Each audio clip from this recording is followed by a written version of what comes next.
കേരളത്തിൽ RSSന്റെ വർഗീയത വേരുപിടിക്കാത്തത് കമ്മ്യൂണിസ്റ്റ് പ്രസ്ഥാനവും പ്രവർത്തകരും കാവലായി നിൽക്കുന്നതുകൊണ്ടാണെന്ന് CPIM ജില്ലാ secretary CV Varghese. CPIM Kattappana south local സമ്മേളനം വള്ളക്കടവിൽ ഉദ്ഘാടനം ചെയ്യുകയായിരുന്നു അദ്ദേഹം. ഇടുക്കി ലൈവ് വാർത്തകൾ നിങ്ങൾക്കായി അവതരിപ്പിക്കുന്നത് capsule pharma, Cheruvally building, Idukki കവല, Kattappana. CPIM Kattappana south local സമ്മേളനം നടന്നു. വള്ളക്കടവ് ജംഗ്ഷനിൽ നിന്ന് ആരംഭിച്ച റെഡ് വോളണ്ടിയർ മാർച്ചിന് ശേഷം രക്തസാക്ഷി മണ്ഡപത്തിൽ മുതിർന്ന നേതാവ് KR രാമചന്ദ്രൻ പതാക ഉയർത്തി. തുടർന്ന് പ്രവർത്തകർ പുഷ്പാർച്ചന നടത്തി.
മതനിരപേക്ഷതയുടെ പ്രഭവ കേന്ദ്രമാണ് കേരളം. LDF സർക്കാരിന്റെ 8 വർഷത്തെ ഭരണകാലയളവിലെ ശ്രദ്ധേയമായ കാര്യം കേരളത്തിൽ ഒരു തരത്തിലുമുള്ള വർഗീയ കലാപങ്ങൾ ഉണ്ടായില്ല എന്നുള്ളതാണ്. BJP ഭരിക്കുന്ന ഉത്തർപ്രദേശ് അടക്കമുള്ള സംസ്ഥാനങ്ങളിൽ ഭക്ഷണത്തിന്റെ പേരിൽ പോലും വർഗീയ ചേരിതിരിവും കൊലപാതകങ്ങളും അക്രമ സംഭവങ്ങളും അരങ്ങേറുന്നു. കേരളത്തിൽ ഇത്തരം സംഭവങ്ങൾ ഉണ്ടാകാത്തതിന് ഒരേയൊരു കാരണം CPIM പ്രസ്ഥാനമാണെന്നും സമ്മേളനം ഉദ്ഘാടനം ചെയ്തുകൊണ്ട് CPM ജില്ലാ സെക്രട്ടറി CV വർഗീസ് പറഞ്ഞു. വിശ്വസ്തനായ ഒരു RSSകാരനെ ഇപ്പൊ അവർക്ക് കേരളത്തിൽക്കാരുണ്ട. അതാ അതുകൊണ്ടാണ് BJP സംഘപരിവാർ ശക്തികളും ഈ നിലപാട് സ്വീകരിച്ചു കൊണ്ടുവരുമ്പോ ആ നിലപാടിനെതിരായുള്ള സമീപനം സ്വീകരിച്ച് BJPക്ക് സംഘപരിവാറിനെതിരായിട്ടുള്ള പോരാട്ടത്തിന്റെ കുന്തമനയും പോരാട്ടത്തിന്റെ നേതൃത്വമായി മാറുന്ന പ്രത്യശാസ്ത്ര രാഷ്ട്രീയം ഉയർത്തിപ്പിടിക്കുന്ന പാർട്ടിയാണെന്നും ആ പ്രത്യശാസ്ത്ര രാഷ്ട്രീയം ഉയർത്തിപ്പിടിച്ച് ഇന്ത്യയുടെ മതനിരപേക്ഷയുടെ കാവലാളുകളായി ഇന്ത്യ രാജ്യത്ത് നിൽക്കുന്നതും നിങ്ങളിവിടെ പ്രമേയം അവതരിപ്പിക്കുകയും ചെയ്തത് കഴിഞ്ഞ സെപ്റ്റംബർ മാസം 12-ാം തീയതി ഇടതുപക്ഷ രാഷ്ട്രീയത്തിൽ CPIM-നെ വേട്ടയാടുന്നവരെല്ലാം പറഞ്ഞു ഇന്ത്യയുടെ ആത്മാവ് നഷ്ടപ്പെട്ടു. എപ്പോഴാ?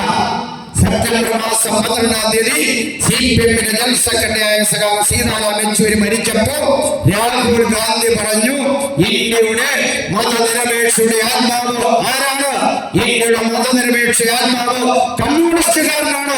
ആ കമ്മ്യൂണിസ്റ്റുകാരനാണ് എന്ന അഭിമാനബോധത്തോട് നമുക്ക് പോകണം, അല്ലേ? അതാണ് സഖാവ് സീതാറാം യെച്ചൂരി മരിച്ചപ്പോ ഇന്ത്യയുടെ മതനിരപേക്ഷയുടെ ആത്മാവ് നഷ്ടപ്പെട്ടു പറഞ്ഞു. ആ മതനിരപേക്ഷയുടെ ആത്മാവിനെ സംരക്ഷിക്കാൻ നാം നടത്തുന്ന പോരാട്ടത്തിൽ ഒരു ഇടതുപക്ഷ ബദലിന്റെ സമരായുധമുണ്ട്. എവിടെ? ഒരു ഇടതുപക്ഷ ബദലിന്റെ സമരായുധം എവിടെയുണ്ട്? എവിടെയുണ്ട്? രാമേന്ദ്രൻ സാർ ഉത്തരം പറഞ്ഞു. രാമേന്ദ്രൻ സാർ ഉത്തരം പറഞ്ഞത് കൈയടിച്ച് ഈ കേരളം കേട്ടില്ലേ? കേരളം ഈ കേരളം ഇന്നത്തെ കേരളമായി രൂപപ്പെട്ടത് എങ്ങനെയാണ്?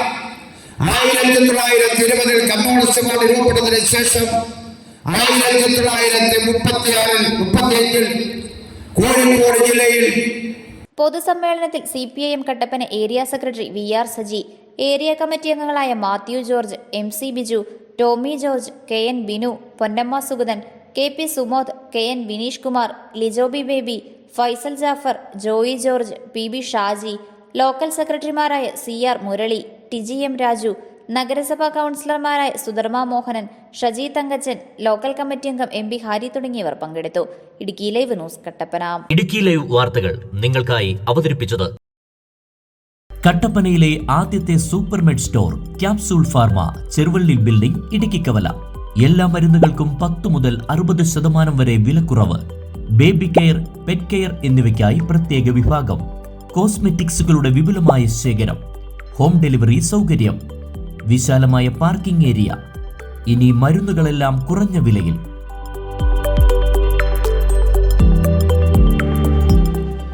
Capsule pharma, Cheruvally building, Idukkikkavala, Kattappana.